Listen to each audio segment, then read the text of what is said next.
It's the Break Free blog. That's Ann. This is I'm me. Zach. That's Zach. We're talking about recovering from a horrible, horrible incident. So now we are off stage. We have made a mistake that made us feel terrible in the moment. We maybe wanted to die. Maybe we did a little bit. Inside. Died inside. Inside. We need to specify. But we either recovered or we didn't. But now we're off stage. So what do you do post big mistake?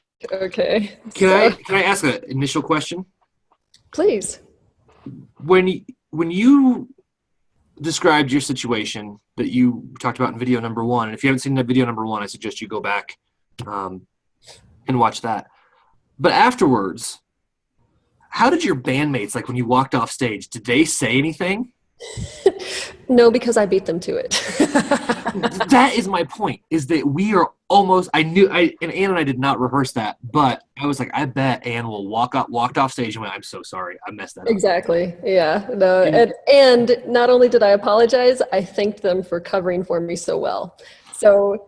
Oh, that's a good bandmate move. That's kind of like my tip number 1 is like acknowledge the situation and like, you know, if people helped you survive, tell them thank you.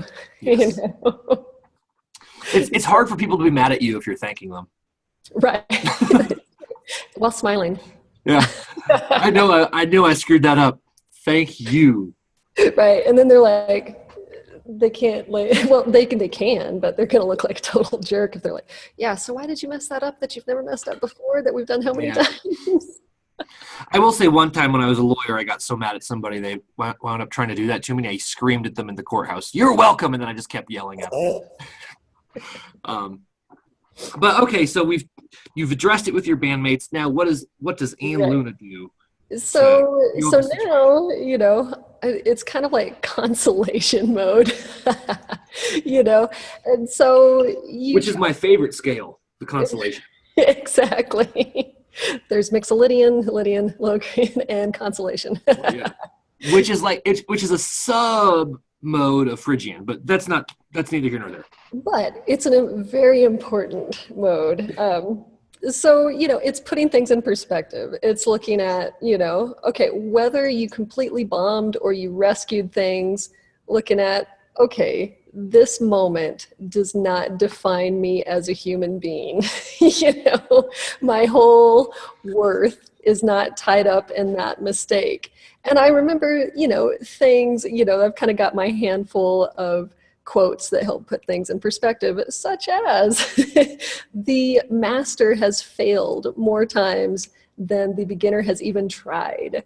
And so, you know, if I'm looking at, and then if I look at it like that, then I've got something to celebrate. You know, it's like, all right, this is just me on my journey, and messing up is part of it. And I survived, and, you know, and then it's looking at also whenever I'm ready, you know, okay, what did I learn from that? And, you know, was it because I wasn't prepared? Was it because I got distracted? Is it because I physically wasn't feeling good? Did I let something throw me off? And if I can identify that, that's great. I can usually do something about it. You know, I can be like, oh yeah, so I should have sang through that one time backstage before, assuming I knew all those verses. Right. Or, you know, be like, yeah, I never had that solo ready. I thought I could pull it off and I didn't, you know. There's that. Or it's the, oh, I need to not be, you know, looking out in the audience so much and getting distracted, because, you know, I get distracted. I do that too. Or, you know, too, if I'm, I can get distracted by my bandmates too, if they're having something that's off, and that throws me if I'm not careful. And so it's whenever I'm questioning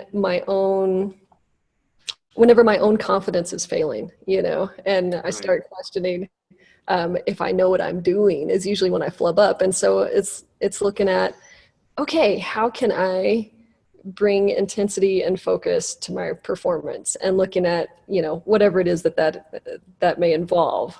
But I think there's two pieces to that, because you and I have talked about that sometimes the best way to have a great performance is when you have your mind just sort of clear and you just do. Yeah, yeah, you're just there, you know, Mhm. and whether you're jamming or rehearsing or writing or whatever, for me, those are the most magic moments when I'm not thinking and I'm just fully Yeah. present. And I guess really in life, it's like the bigger analogy of life of, you know, if I can be here now, yeah, there's nothing to miss out on, you Right. know, and there's, yeah, Yeah. And I would say, at least for my routine, whenever I have a bad night or something goes wrong, um, I do a lot of like, well, should I not have played that song? Because it usually happens in the context of my solo acoustic stuff where right. I'll go out and, oh, I haven't played that song in a while. That would be fun. And then I get on stage and I'm like, I don't remember what? Like, why did I start this song? Um, so for me, a lot of the times it comes back to preparation, where maybe I just didn't know it as well as I thought I should have. And beating out of myself that preparation is a bad thing, because so many times it grates on me now when I hear musicians say, well, I just want it to be spontaneous. I want it to be loose. And I say, no, you are courting a train wreck. You Right. need to know what you're doing so that you do it so well that you can Mhm. zone out, and then you're spontaneous. But until Right. you can let your mind just be in the moment, like you were talking about, you can't really be spontaneous because you have to think about every single little thing because you don't know the material. Right. Well, and then there's all these other variables that come into play, you know, because you've got an audience, you've got, you know, the energy of performance, you Hmm. know, and so if you've done your part beforehand and you're feeling well rehearsed and you know your stuff, you're on automatic, and then you're free to enjoy the moment Hmm. more, and you Yeah. can be spontaneous because you already know your foundation is solid. Yep. Absolutely. So I think it's funny that our biggest takeaways turned out to be, hey, when your biggest like post trauma um, thing is oftentimes go, huh, do I need to rehearse more?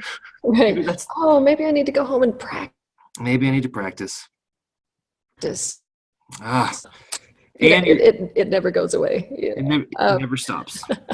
And I would say the other thing that Ian said that I find to be very powerful is try and stay in the moment as much as possible. To if something goes wrong, address it, and then get yourself back in the zone of optimal musicianness. I don't know what it's called. Yeah. All right.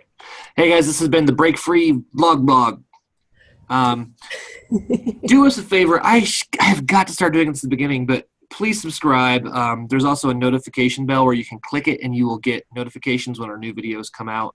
Um, that helps us out a lot as we're trying to spread the word about being fantastic indie musicians and figuring out what the heck we're doing. Um, you can find me on Twitter at Zach_Sloan. And you're at Ann. Luna Music. Yep, and that's Facebook for you, right? Is that your best? Is your preferred? And that's Facebook. That's also my Instagram now too. I've joined the Instagram world. What? I have. I'm getting on So that. Can't wait to see some of Ann's cat pictures. yes, and I'm also on Twitter. That's Ann_Luna_music. Yeah, I do all those things too, but really Zach_Sloan at Twitter's where I basically live. So just catch me there or go to ZachSloan.com. It's ZAKSLOAN.